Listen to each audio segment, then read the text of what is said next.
What's up, everybody? Sorry for not uploading in a long time. It's been a busy summer. Today I'm recovering refrigerant from this unit so we can replace this branch controller. This is the new one.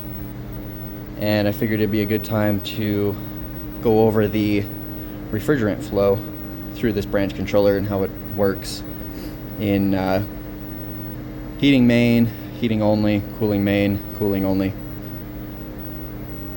Because I'm sure a lot of you don't have a good idea or a good understanding of what goes on in here.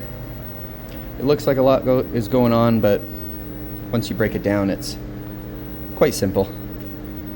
So it's going to be hard to kind of show you the flow just because there's a lot of piping and the camera angles are going to be kind of weird, but I'll do my best. Hopefully it all makes sense. But first off, we can start with heating only. Now you can see we've got two pipes over here and we've got three pipes exiting. This side connects to another sub branch controller if we want to have more indoor units on a set of outdoor units. We can go over that on a different video though. We'll just keep it simple for today. So say we're in heating only. We've got high pressure and low pressure. Notice I didn't say suction and liquid, because even in 100% cooling, our high pressure side is never fully liquid. It's always saturated, and that'll make more sense when I go over that mode later. But for now, we'll just go over heating only. So in heating, we're sending hot discharge gas from our compressors. We enter the branch controller and go straight to our liquid gas separator. In this mode, there's no liquid, so we're just going to take the hot gas off the top, and we're going to take that hot gas around straight to our solenoid valve block.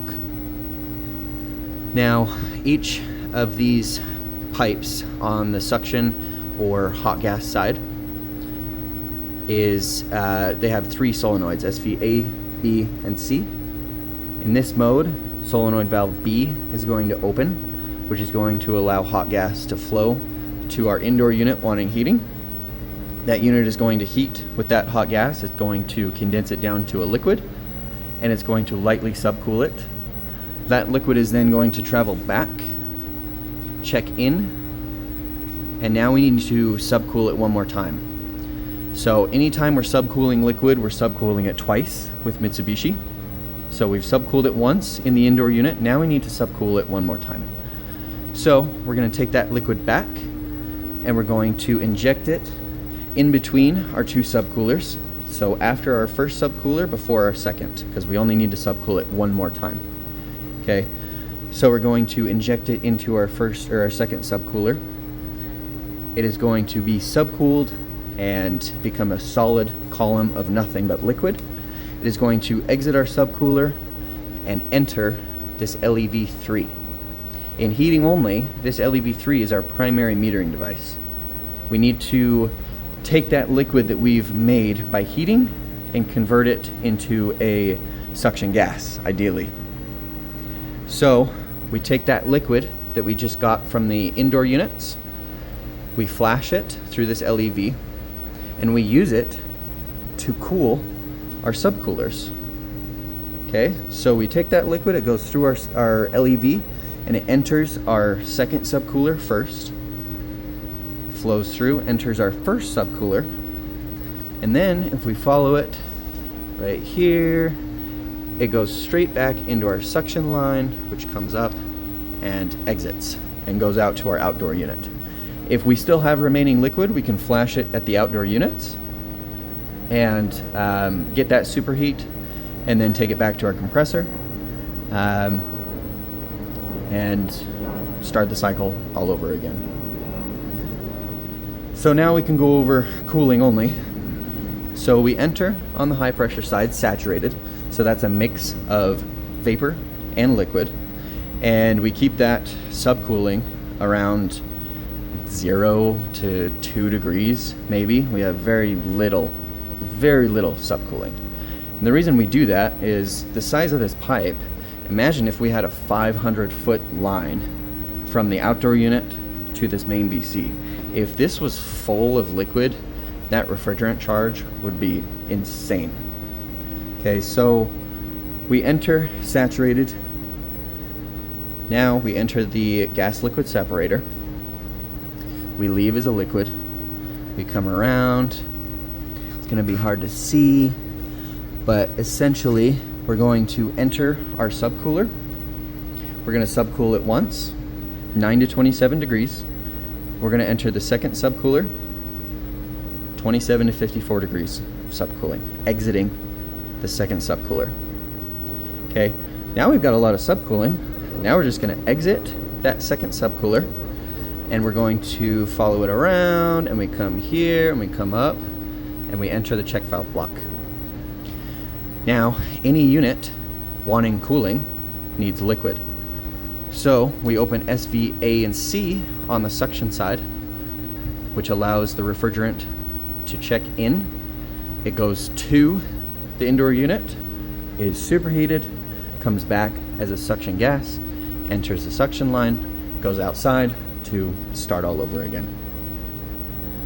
Now we can go over heating main, which is mostly heating with a little bit of cooling.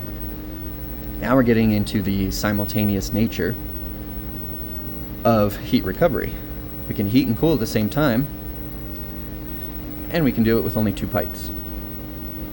So again, heating main, we're going to send hot gas in, take it off the top, we're going to heat with it. All right, that's going to condense into a liquid. It's going to subcool it, just like heating only. We're going to come back and we're going to subcool it again. Okay, so we're going to get the rest of our subcooling. We're going to exit, just like in cooling only, and we're going to enter the check valve block, and we're going to cool with that liquid that we just got from the units in heating. Okay, so we were heating, we got liquid from that. Well, we can use that liquid to cool the units wanting cooling. Perfect. We cool with it, we come back in the suction line, go back outside, done. Now we can talk about cooling main. Cooling main is mostly cooling with a little bit of heating. And we benefit from, again, the saturated refrigerant being liquid and gas in the high pressure line. And we can take advantage of that gas liquid separator by coming in as a liquid and a vapor to the gas liquid separator.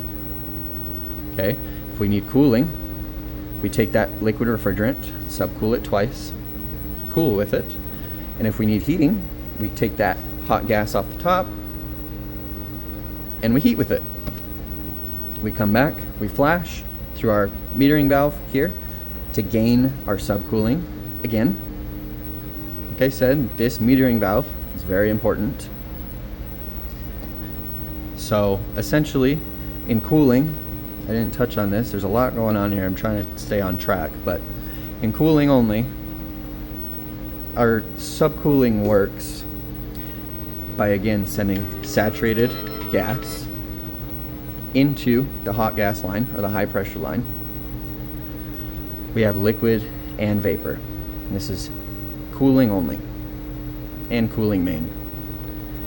We have a mixture, and we're going to take that little bit of liquid off the bottom and we're going to send it through our 2 subcoolers. When we exit our subcooler, we're going to have a solid column of liquid. Okay, we use that liquid that we just sent through the subcoolers to go through LEV3 to subcool itself. Okay, we have a little bit of liquid come in, we condense it through our subcooler, we send it through the LEV3 to cool the subcoolers, and also send it to the indoor units wanting cooling. Hopefully that makes sense. It's our metering valve for subcooling is very important.